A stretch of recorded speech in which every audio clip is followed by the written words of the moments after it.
আসসালামু আলাইকুম, দিনহীন মিডিয়া থেকে আপনাকে স্বাগতম।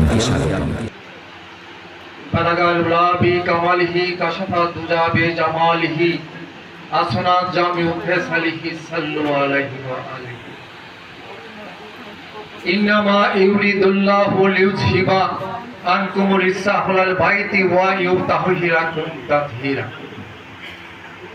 ইন্নাল্লাহা ওয়া মালাইকাতাহু ইউসাল্লুনা আলান নবী ইয়া আইয়ুহাল্লাযিনা আমানু সাল্লু আলাইহি ওয়া সাল্লিমু তাসলিমা।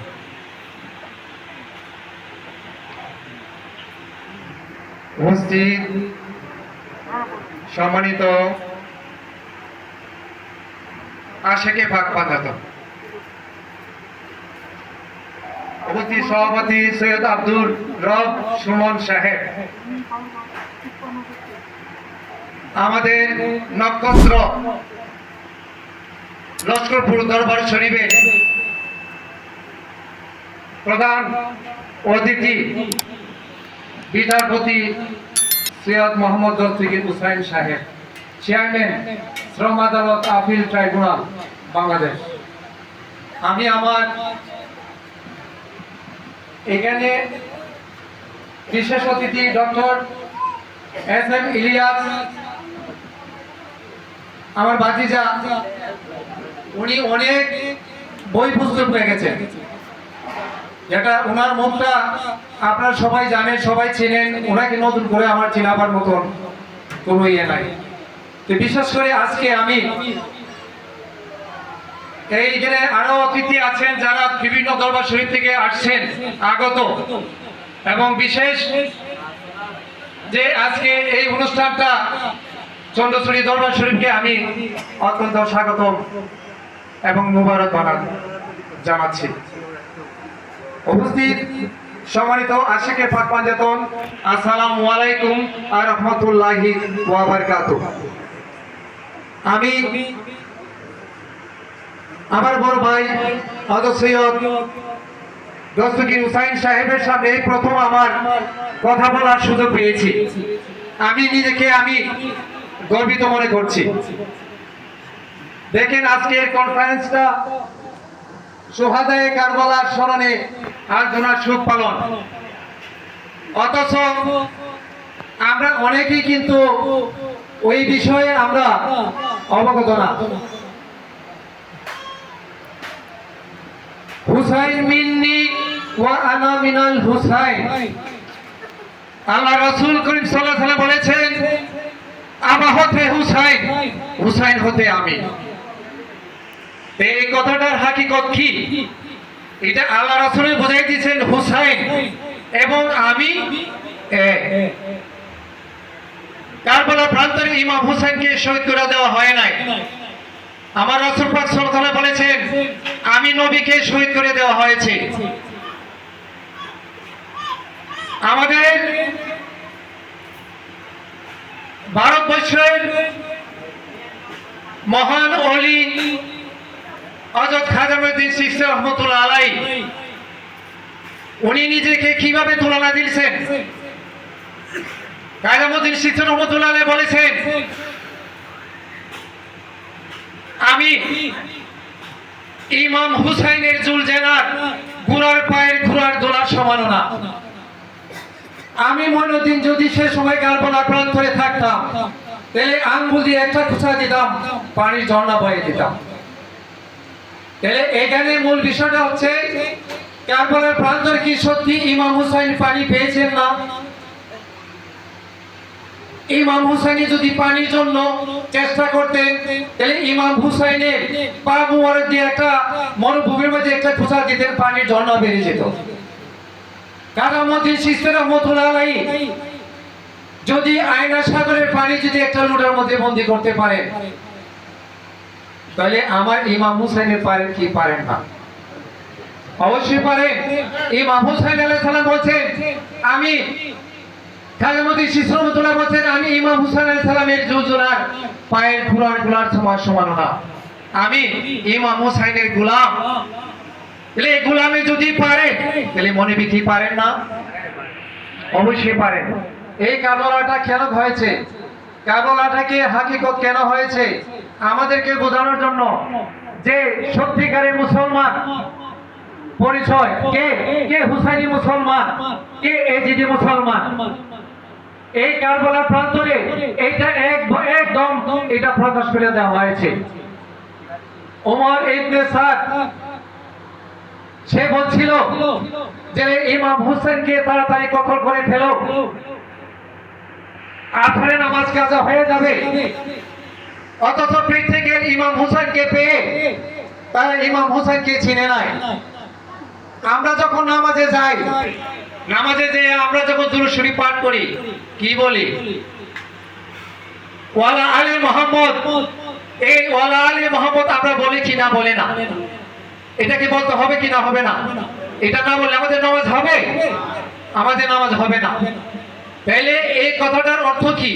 ওয়ালা আলী মুহাম্মদ, মুহাম্মদ এবং মুহাম্মদের পরিবার, মুহাম্মদের আল, মুহাম্মদের বংশধর, যতক্ষণ পর্যন্ত ওই নামাজের মধ্যে মুহাম্মদের পরিবার এবং মুহাম্মদের বংশধরের উপরে দুরূদ ও সালাম পাঠ না করব, ততক্ষণ পর্যন্ত আমাদের নামাজ হবে না।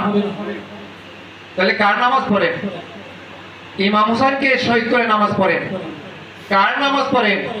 ইমাম হুসাইনকে স্মরণ করে নামাজ পড়েন। ইমাম হুসাইনকে যদি স্মরণ না করেন তাহলে আমাদের নামাজ হবে না। তাহলে আমি এই বিষয় বলতে গেলেই আমাদেরকে একটা তারা কি বলে, তারা ছিয়া হয়ে গেছে। পাক পাঞ্জাতনের আলোচনা করতে গেলে, নবীর আহলে বায়াতের আলোচনা করতে গেলে আমাদেরকে বলে ছিয়া। অথচ ছিয়া শব্দের মিনিংটি তারা জানে না। ছিয়া কাকে বলে? ছিয়া শব্দের অর্থ হল অনুসারী, দল, পন্থী। কোরআন শরীফে আল্লাহ পাকে সূরা সাফফাতের 83 নম্বর আয়াতের মাঝে আল্লাহ পাকে ঘোষণা করেছেন ওয়া ইন্না মিন শিয়াতিহি লা ইব্রাহিম। কেন বলেছেন? হযরত ইব্রাহিম সালামকে শিয়া বলছেন কেন? যদি শিয়া যদি কোনো খারাপ বিষয় হতো তাহলে হযরত ইব্রাহিম সালামকে কেন শিয়া বললেন আল্লাহ পাকে? হযরত ইব্রাহিম সালামকে কেন শিয়া বলছেন? হযরত ইব্রাহিম সালাম হযরত নূহ আলাইহিস সালামকে অনুসরণ করতেন। তাহলে আমরা পাকিস্তানের ছিয়া না, আমরা ইরানের ছিয়া না, আমরা নবীর আহলে বাইতকে অনুসরণ করি। যতক্ষণ পর্যন্ত নবীর আহলে বাইতকে অনুসরণ না করবে আমরা সত্যিকারের মুসলমান হতে পারবো না।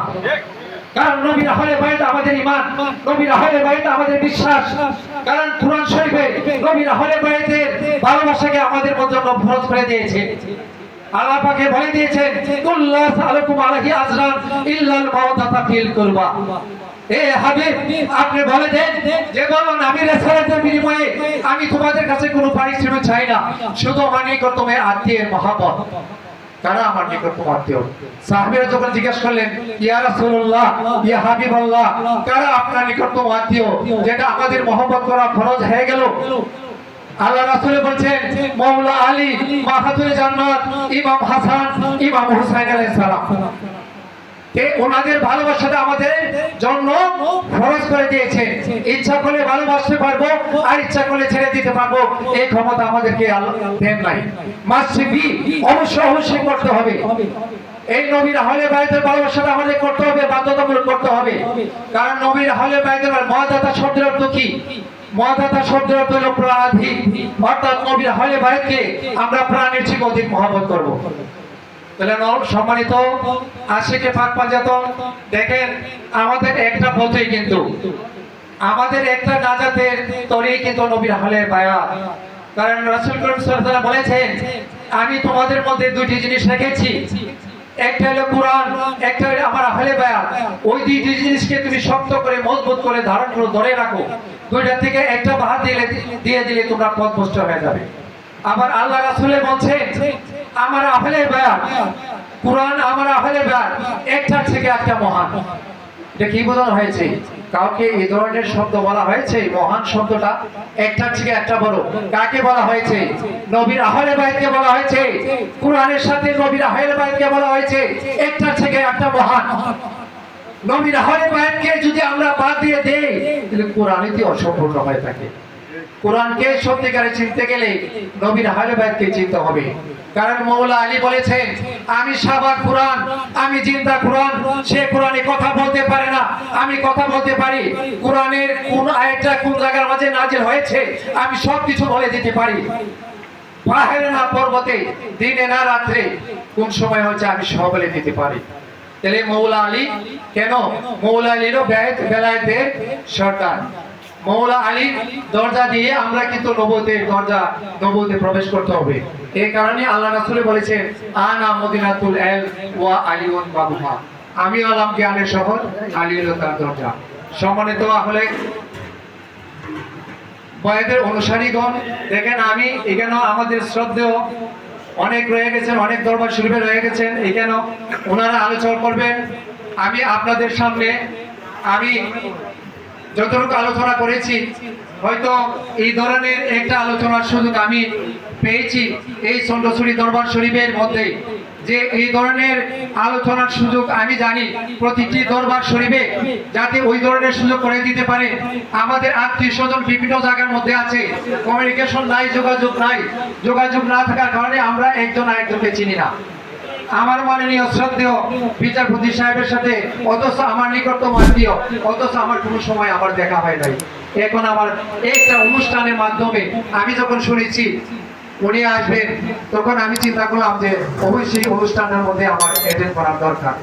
আর যেহেতু আহলে বাইতের স্মরণে এত সুন্দর একটা অনুষ্ঠান হয়েছে, আমি কি করে না আসতে পারি। সম্মানিত আশিকে পাক পাঞ্জাতন, আমি আমার বক্তব্য শেষ করে দিলাম।